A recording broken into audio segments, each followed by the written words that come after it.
शिवांशु उर्फ बंटू लक्ष्मीनारायण बोद्धुल वय वर्ष 6 राहणार अशोक चौक या गोंडस मुलाचा काल दिनांक 31 मे 2025 रोजी दुपारी 4च्या दरम्यान आजीसोबत चालत जात असताना गेंटल चौक शास्त्रीनगर सरस बारच्या समोर एका टू व्हीलरने धडक दिल्याने अपघाती मृत्यू झाला।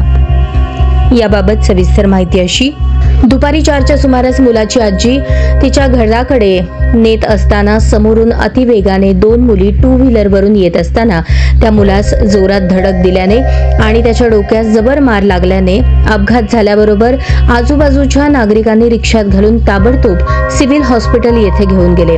डोक्याला एवढा जबर मार लागला होता, डोक्यातून रक्तस्राव होत होता।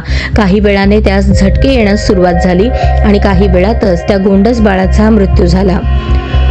उपचारादरम्यान अपघाती मृत्यू झालेले परिवाराने अपघात करणाऱ्या त्या मुली आणि डॉक्टरांनी उशिरा उपचार केल्याने या लहान बाळाचा मृत्यू झाल्याचा आरोप केला आहे। मुलीने अतिशय वेगाने हायगईने गाडी चालवली, त्यामुळे तोल गेल्याने अपघात झाला। सिव्हिल हॉस्पिटलमध्ये डॉक्टरांनी वेळेवर उपचार न केल्याने एक गोंडस आणि नेहमी हसत खेळत राहणाऱ्या आई वडिलांचा एकुलता एक मुलगा असलेल्या त्या मुलाचा अपघाती मृत्यू झाला।